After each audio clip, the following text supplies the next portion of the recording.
এই মুহূর্তে মধ্যপ্রাচ্যের আকাশ জ্বলছে। আমেরিকা আর ইসরায়েল একজোট হয়ে ইরানের উপর ঝাঁপিয়ে পড়েছে। মিসাইল আকাশে উঠছে, গোলাবর্ষণ থামছে না।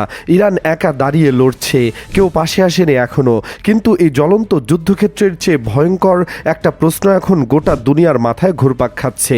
সেই প্রশ্নের কেন্দ্রে যে মানুষটা দাঁড়িয়ে আছেন তিনি ইরানে নেই, আমেরিকায় নেই, ইসরায়েলও নেই। তিনি বসে আছেন পিয়ংইয়ংয়ে।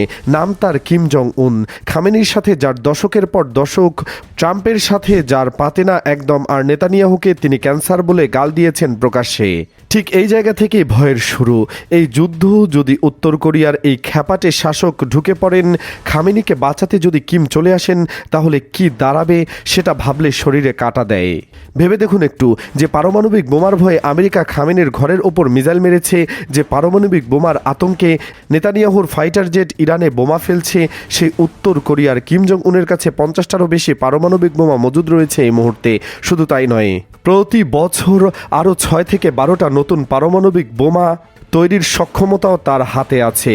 তার মিসাইল সরাসরি আমেরিকার মাটিতে পর্যন্ত পৌঁছতে পারে, ইসরায়েলকেও উড়িয়ে দেওয়ার ক্ষমতা রাখে। আর সবচেয়ে বড় কথা, ইরানকে পারমাণবিক শক্তি বানানোর পেছনে কিম জং উনেরই হাত আছে বলে দাবি করা হয়। এমন পরিস্থিতিতে কিম যদি খামেনির পাশে এসে দাঁড়ান, তাহলে মেরুদণ্ড দিয়ে ঠান্ডা স্রোত বয়ে যায়। কারণটা পরিষ্কার, কিমের সামনে ট্রাম্পের মুখ থেকে কথা বের হয় না।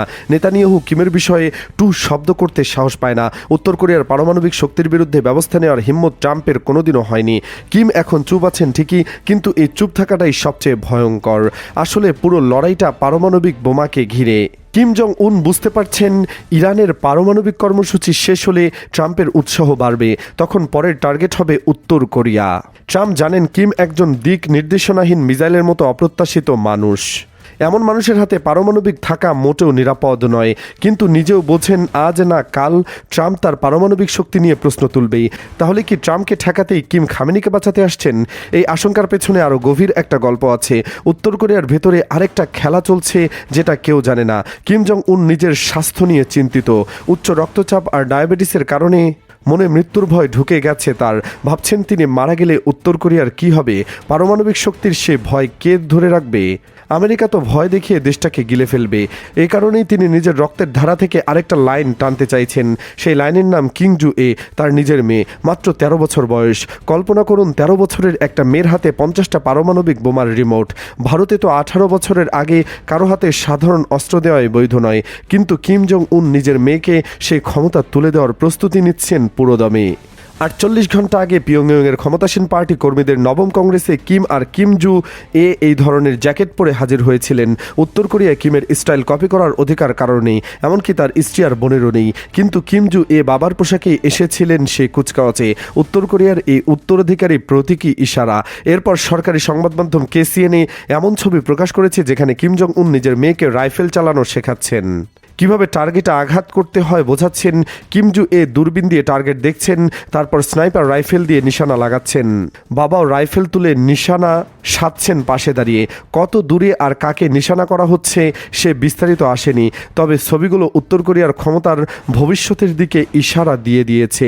ফায়ারিং রেঞ্জে কিমের পাশে ঘনিষ্ঠ সিনিয়র কর্মকর্তা ওয়ং সং চল দাঁড়িয়েছিলেন। কোরিয়ান ওয়ার্কার্স পার্টির কেন্দ্রীয় কমিটির সদর দপ্তরে এই অনুষ্ঠানে কিম আর কিমজু এ কর্মকর্তাদের স্নাইপার রাইফেল উপহার দিচ্ছেন। উত্তর কোরিয়ায় এ রীতি আছে, নেতা পছন্দে কর্মকর্তাদের রাইফেল দেন। এটা পূর্ণ আস্থার প্রতীক। 2020 সালেও কিম কোরিয়ান যুদ্ধের বার্ষিকীতে সেনা কর্মকর্তাদের বন্দুক উপহার দিয়েছিলেন। 5 বছর পর আবার এই ঐতিহাসিক বৈঠকে নিজের শক্তি প্রদর্শন করলেন আর মেয়েকে উত্তরাধিকার হিসাবে তুলে ধরলেন।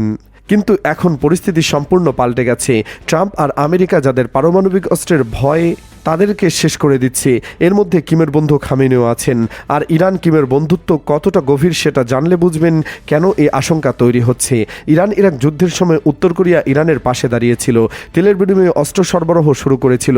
ইরানের শাহ-3 মিসাইল উত্তর কোরিয়ার নোডং হুবহু নকল, খোরামশাহর মিসাইল মুসুদানের কপি, সিজিল মিসাইল SKN-এর 1 SBL এর কপি। 2003 সাল থেকে পারমাণবিক প্রযুক্তিতে সাহায্য করে আসছে উত্তর কোরিয়া। 2012 সালে প্রযুক্তিগত সহযোগিতা চুক্তিও স্বাক্ষর হয়েছে। 2011 সালের রিপোর্ট বেরিয়েছিল যে উত্তর কোরিয়া ইরানকে পারমাণবিক বিস্ফোরণের সিমুলেশন সফটওয়্যার বিক্রি করেছিল। কিম জং উনকে বন্ধুদের বন্ধু বলা হয়। রাশিয়া চীনের পাশে সবসময় দাঁড়িয়েছে।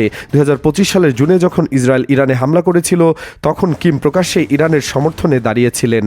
ইসরায়েলকে সন্ত্রাসী আর ক্যান্সার বলেছিলেন। করেছিলেন সেই যুদ্ধ কখনো থামেনি। কিম পিত সাগরে 10টা মিসাইল ছুড়ে দিয়েছিলেন ঠিক তখনই যখন দক্ষিণ কোরিয়া, আমেরিকা, জাপান যৌথ মহড়া চালাচ্ছিল। 1 বছর পর 9 থেকে 19 মার্চ ফ্রিডম শিল্ড নামের যৌথ সামরিক মহড়া আসছে দক্ষিণ কোরিয়া আর আমেরিকার। আবারও ইসরায়েল ইরানে হামলা করেছে, আবারও আমেরিকা প্রকাশ্যে মিসাইল বর্ষণ করেছে। পরিস্থিতি 1 বছর আগের আয়নার প্রতিবিম্ব। কিম আগেই সতর্কতা রেখেছেন তিনি ইরান নন। উত্তর কোরিয়ার নিরাপত্তার হুমকি এলে, পারমাণবিক কর্মসূচিতে বিপদ দেখা দিলে দক্ষিণ কোরিয়াকে পুরোপুরি মুছে ফেলা আর তাদের সাথীদের শিক্ষা দেওয়ার ক্ষমতা তার আছে। পার্টি বৈঠকের শেষ দিনে কিম এই হুমকি দিয়েছিলেন। বিশেষ করে আমেরিকাকে বলেছেন পারমাণবিক কর্মসূচি বাড়াতে কোমর বেঁধে নেমেছেন। আমেরিকা যদি উত্তর কোরিয়ার বর্তমান পারমাণবিক মর্যাদা মেনে নেয়, শত্রুতামূলক নীতি থেকে সরে আসে, তবেই সম্পর্ক ভালো হতে পারে। কিন্তু আমেরিকার জবাব কিমকে আরও ক্ষুব্ধ করেছে। ফ্রিডম শিল্ড মহড়ার উদ্দেশ্যে উত্তর কোরিয়া গণবিধ্বংসী অস্ত্র ঠেকানো বলে জানানো হয়েছে। কিম দক্ষিণ কোরিয়াকে সবচেয়ে বড় শত্রু ঘোষণা করে বলেছেন, কিছু করলে নাম নিশানা মুছে যাবে। দক্ষিণ কোরিয়ার প্রেসিডেন্ট লি জাং মিয়ংয়ের সম্পর্কে উন্নয়নের চেষ্টার সাফল্য আসেনি, কারণ কিম যা চান তাই করেন। ট্রাম্প গোটা দুনিয়াকে হুমকি দেন, কিন্তু কিমের সামনে মুখ খুলতে ভয় পান, কারণ কিম কারোর কথা শোনেন না, কারোর চাপ নেন না। এখন ইরানের ওপর এই হামলার পর কিম আবার সতর্ক হয়ে গেছেন। শেষ প্রশ্নটাই সবচেয়ে ভয়ঙ্কর, তিনি কি বন্ধু খামেনির পাশে দাঁড়িয়ে আমেরিকার বিরুদ্ধে নতুন ফ্রন্ট খুলবেন? কিম যদি এটা করেন তাহলে মহাযুদ্ধের ভয় বেড়ে যাওয়া একরকম নিশ্চিত।